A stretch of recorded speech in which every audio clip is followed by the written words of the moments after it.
Jangan lupa like, comment, and subscribe. Terima kasih. Di awal film kita diperlihatkan seorang anak kecil bernama Vira, yang saat itu lagi bermain ayunan di salah satu taman. Namun tak lama dia mendengar suara di bawah pohon, yang mana setelah diperiksa ternyata ada kucing lagi menyantap anaknya sendiri. Sontak Vira berteriak memanggil ibunya, namun anehnya yang dia lakukan malah memukuli kucing tersebut sampai mati. Singkat cerita kini, Vira telah tumbuh dewasa menjadi wanita yang cantik dan mempunyai seorang adik bernama Dino, di mana mereka berdua dari kecil sangat dekat, sampai-sampai sering membuat konten horor bareng untuk akun YouTube-nya. Namun tak lama Yanti meminta anak-anaknya untuk segera masuk ke dalam mobil, karena saat itu mereka semua akan pindah ke rumah yang baru. Ini kayaknya ada yang udah gak sabaran banget nih buat pindah. Bu, aku gak mau sekamar sama Kak Vira. Kakak mau aja sekamar. Setibanya di tempat tujuan, mereka pun bertemu dengan sepupu Yanti yang bernama Jamal. Awalnya Dino mengira rumah barunya itu akan jauh lebih bagus dari rumah yang lama, tapi nyatanya jauh dari ekspektasi. Bahkan anehnya lagi, di lingkungan komplek ini banyak rumah-rumah yang terbengkalai atau sudah lama nggak ditempati. Di sela-sela kesibukannya itu, Dino kembali membuat konten horornya, di mana dia sangat yakin tempat ini pernah ada kejadian buruk, dan takut kejadian buruk itu akan terjadi lagi. Maupun dalam hal keuangan. Aku lagi bikin film apa sih? Aku semakin yakin kalau di tempat ini pernah ada kejadian buruk. Di momen itulah Vira tak sengaja melihat kucing warna putih, dengan bentuk dan warnanya yang sama persis dengan kucing yang pernah ia lihat di awal film.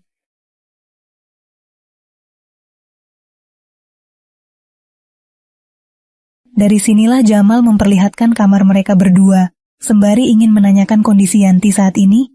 Mendengar hal itu, Vira pun cerita tentang keadaan ibunya, yang mana dia akhir-akhir ini entah kenapa sering bertingkah aneh. Dimulai dari minum susunya banyak, terus sering motong ayam hidup-hidup pakai gunting, dan masih banyak yang lain. Di sisi lain, ibunya sendiri lagi membersihkan tempat salonnya yang baru. Melihat hal itu, Vira sangat senang karena setelah sekian lama, akhirnya bisa melihat senyuman ibunya lagi. Di mana ternyata 2 tahun yang lalu, Yanti pernah mengalami depresi parah akibat ditinggal suaminya. Dia menangis berhari-hari di dalam kamar, dan di saat itulah Yanti mulai bertingkah aneh layaknya orang kesurupan. Malam harinya mereka semua pun makan bersama. Yanti meminta maaf, mengingat 2 tahun terakhir ini sudah merepotkan anak-anaknya. Ia sangat beruntung memiliki anak yang baik, dan gak pernah menyerah untuk membangkitkan kembali semangatnya. Akan tetapi, Vira tetap merasakan ada yang janggal. Begitu melihat ibunya minum susu sekaligus, ditambah lagi saat mendengar azan berkumandang. Dia terlihat gak nyaman, seakan-akan lagi menyembunyikan rasa sakit di kepalanya. Pantesan gak ada cewek yang mau deketin Oma. Udah pernah disiram air panas belum? Makanya. Di momen itulah tiba-tiba listrik di komplek itu mati dengan sendirinya. Dan ternyata kejadian ini bukan hanya sekali atau 2 kali. Karena saat di rumah yang lama pun mereka sudah terbiasa dengan hal ini.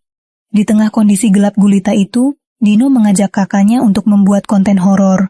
Mereka melihat beberapa rumah yang sudah lama terbengkalai, di mana menurut para warga sekitar tempat ini, merupakan peninggalan dari zaman Belanda. Sampai akhirnya mereka sampai di sebuah pohon besar, dan inilah yang terjadi. Aku ngerasa ada sesuatu.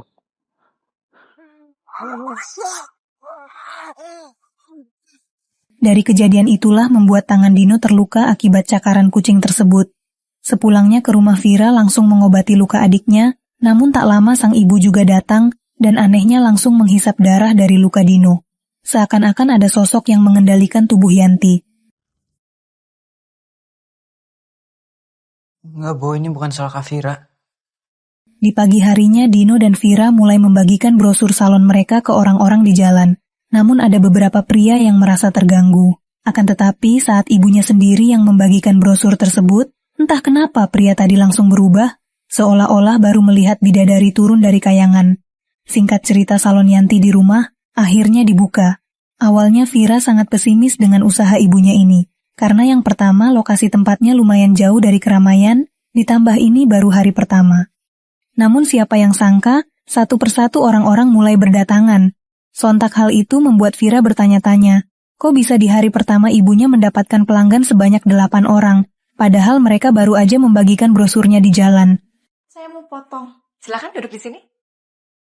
Mau banget, Mbak. Setelah bermain sama teman-temannya yang baru, malam harinya Dino baru pulang ke rumah, sembari cerita jika dulunya di rumah ini pernah terjadi kasus pembunuhan, dan sampai saat ini pelakunya masih belum ditemukan.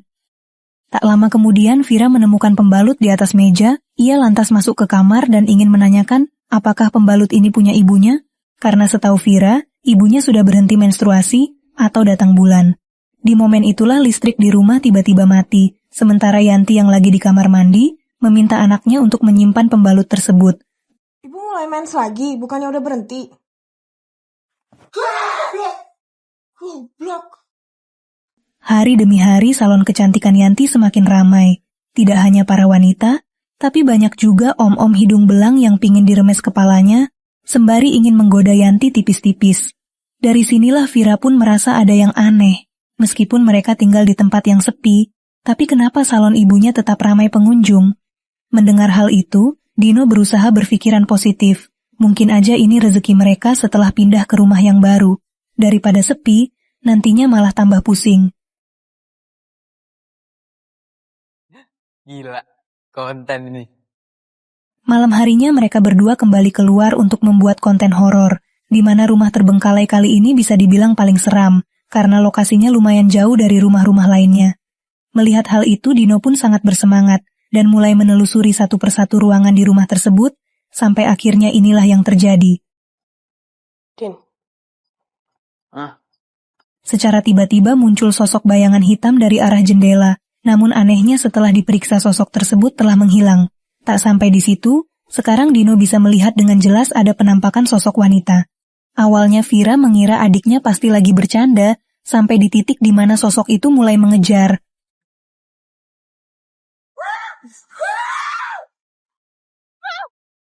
Dan ternyata itu adalah ibu mereka sendiri. Dari sinilah Vira dan Dino mulai sadar ada yang gak beres dengan ibunya, akan tetapi mereka berdua malah memilih untuk diam dan tidak mencarikan solusinya. Bahkan saat makan bersama di rumah pun jelas-jelas ibunya bertingkah aneh, karena dari tadi dia terus-terusan melihat kucing di jendela, padahal nyatanya gak ada siapapun. Keesokan harinya, Vira terbangun dari tidurnya, begitu mendengar ada seekor kucing di dapur. Namun siapa yang sangka, ternyata saat itu ibunya sedang memotong kucing tersebut hidup-hidup, layaknya orang kesurupan setan. Rambut berantakan dan matanya sangat merah.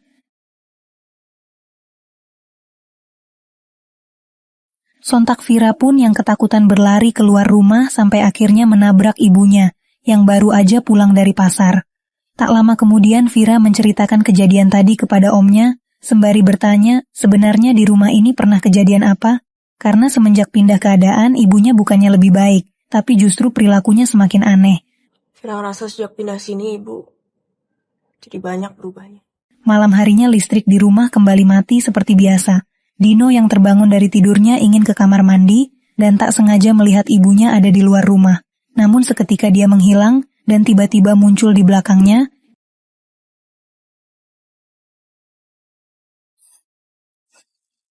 Yanti lantas meminta anaknya untuk segera istirahat, karena tadi pasti cuman halusinasi, apalagi Dino ini memiliki masalah pada penglihatannya alias minus.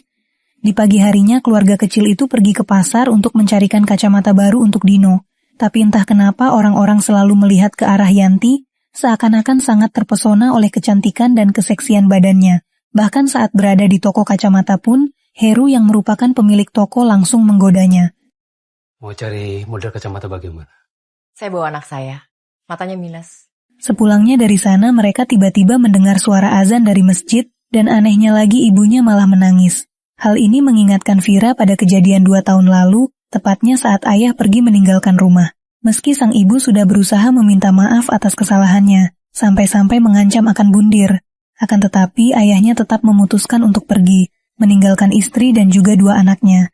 Kita kembali lagi ke masa sekarang, di mana saat Ibu Yanti sudah berdandan sangat cantik demi bertemu dengan seseorang. Tidak lain tidak bukan orang yang dimaksud adalah Heru si penjual kacamata. Ini, kacamatanya udah jadi. Cantik bunganya, Mas.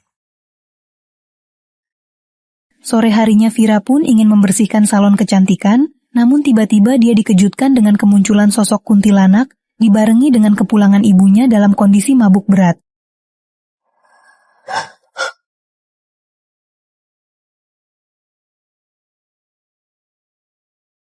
Hari demi hari salon rambut dan kecantikan ibunya semakin ramai, akan tetapi kali ini bedanya dia terlihat lebih ganas. Karena setiap ada laki-laki yang masuk ke dalam salonnya, ibunya pasti selalu menggodanya dan menawari ada layanan khusus di dalam kamar. Meski Vira dan Dino sudah mengingatkan agar jangan gonta-ganti pacar, akan tetapi sang ibu tetap keras kepala, karena menurutnya hal itu bisa memberikan kebahagiaan. Malam harinya Vira terbangun dari tidurnya begitu mendengar suara dari lantai bawah. Ia pun yang penasaran mencoba mengikuti suara tersebut, sampai akhirnya inilah yang terjadi. Di mana Vira melihat dengan mata kepalanya sendiri, kalau ibunya itu sedang berbicara dengan sosok mengerikan.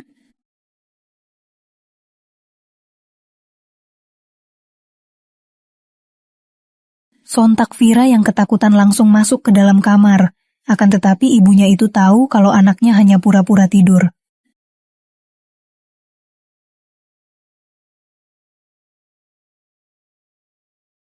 Di pagi harinya Yanti bertanya-tanya, kenapa Dino nggak memakai kacamata barunya? Dari sini Dino menjelaskan, jika kacamatanya itu pecah saat bermain bola sama teman-temannya, dan meminta ibunya agar jangan khawatir, karena tinggal diperbaiki lagi sama Om Heru di pasar. Mendengar hal itu sontak membuat Yanti sangat marah, apalagi setelah mendengar kata-kata kasar dari anaknya. Dari dulu sang ibu selalu mewanti-wanti, agar Dino jangan seperti ayahnya, yang nggak tahu terima kasih, sering berkata kasar, sampai akhirnya pergi meninggalkan rumah alias lari dari tanggung jawab. Siapa namanya Kak? Salah satu dari berapa banyak teman ibu yang udah sama kalian. Kalian cuma bisa Melihat itu Vira pun berusaha menenangkan ibunya, sampai akhirnya mulai terdengar suara azan dari masjid. Namun begitu Yanti berteriak seketika suara azannya langsung menghilang. Dari kejadian itulah Vira pergi ke rumah Om Jamal untuk memberitahu ada yang gak beres dengan ibunya. Namun siapa yang sangka, ternyata Yanti dari tadi sudah ada di rumah tersebut. Dari sinilah ibunya meminta maaf atas kejadian tadi.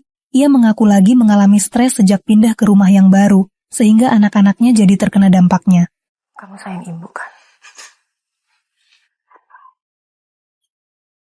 Keesokan harinya Vira sangat yakin jika psikiater nggak akan menolong apa-apa, karena ini semua pasti ada hubungannya dengan hal goib. Akhir-akhir ini mereka juga merasa ada yang janggal dengan ibunya layaknya orang kesurupan, ditambah lagi sering muncul penampakan-penampakan di rumah, dan semua itu pasti ada hubungannya dengan ibu. Bisa sih secuek ini. Padahal kamu sendiri yang ngerasain ibu kerasukan kayak gitu. Kakak cuma peduli sama ibu. Terus siapa lagi yang mau pedulin ibu kalau bukan kakak? Tak lama Om Jamal baru pulang dari tempat psikiater, sembari memberitahu jika dokter mengatakan baik-baik aja. Akan tetapi Vira masih merasa ragu tentang keadaan ibunya. Maka dari itu malam berikutnya, dia diam-diam masuk ke dalam kamar dan melihat jika ibunya seperti melakukan ritual khusus di kamar mandi, ada beberapa luka sayatan di tubuhnya, dan anehnya dia meminum darah ayam kampung. Sontak Vira pun membangunkan adiknya, untuk membuktikan kalau perkataannya selama ini adalah benar. Akan tetapi Dino malah menolak, karena mungkin masih ada trauma soal kejadian-kejadian sebelumnya.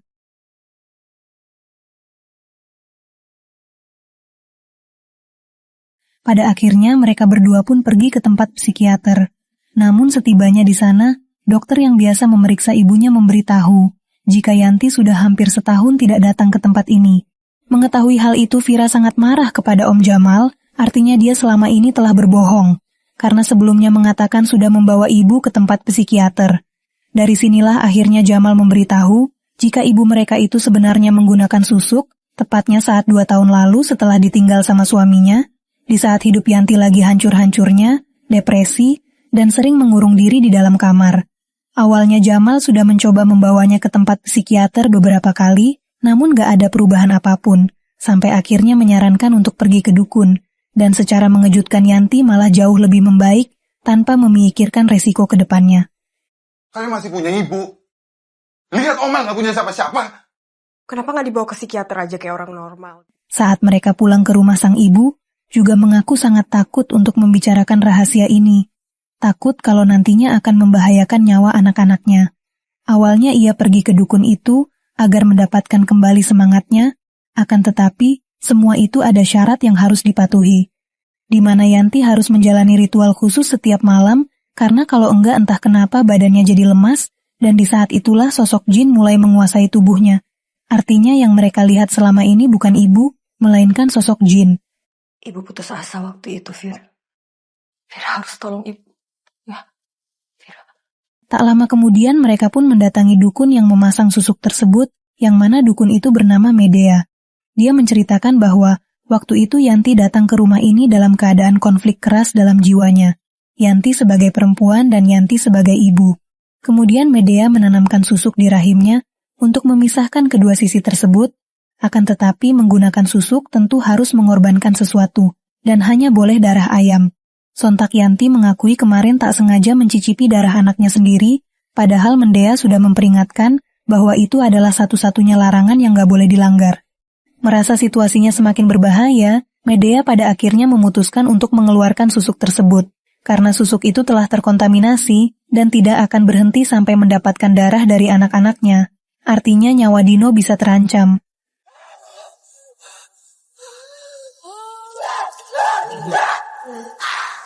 Tak lama Medea meminta mereka untuk menunggu di luar rumah, sementara ia sendiri akan langsung melakukan ritual pelepasan susuk.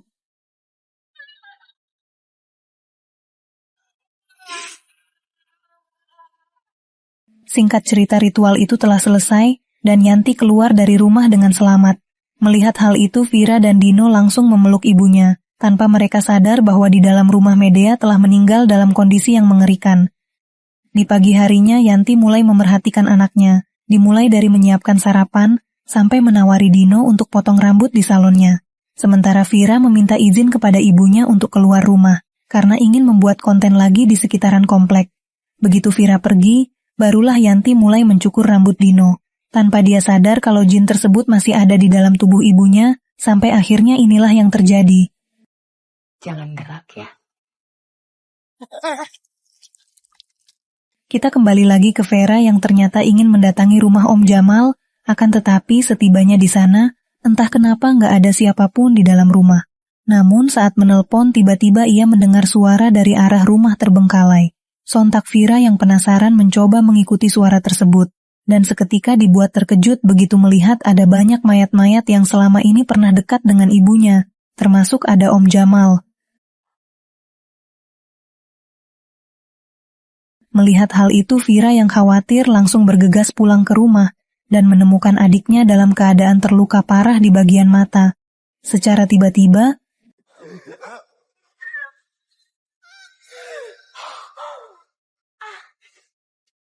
malam harinya Vira terbangun dari pingsannya dan menyadari dirinya telah diikat di dalam satu ruangan. Sementara itu Dino sendiri disuruh ibunya untuk mengasah gunting setajam mungkin. Tak lama kemudian Yanti yang tengah dirasuki sosok jin mengatakan jika dirinya nggak masuk ke dalam tubuh ini, pasti Yanti udah mati dari dulu. Dari sinilah Dino diminta untuk menghabisi nyawa kakaknya sendiri, sebagai bukti apakah ia beneran sayang sama ibu. Akan tetapi alih-alih melukainya, Dino justru memutuskan untuk memotong tali yang mengikat Vira, sembari membisikkan apapun yang terjadi, ia pasti akan berada di samping kakaknya, meskipun harus mengorbankan nyawanya sekalipun. Sehingga keributan di antara mereka pun terjadi.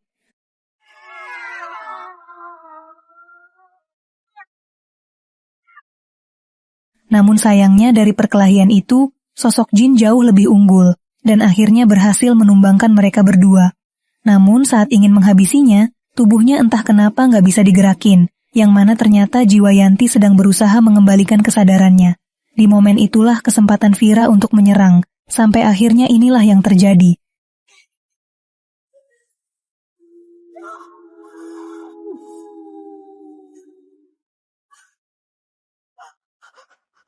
Setelah kejadian mengerikan itu, Yanti dengan pakaian warna kuningnya langsung memeluk anaknya, sembari memberikan susuk yang pernah ada di dalam tubuhnya. Dia tersenyum lebar, seakan-akan ingin berterima kasih karena sudah menyelamatkan dari ikatan jin tersebut. Tak lama Yanti pun menghilang dan Vira seketika menangis histeris, begitu menyadari kalau tadi itu pertemuan terakhirnya dengan sang ibu.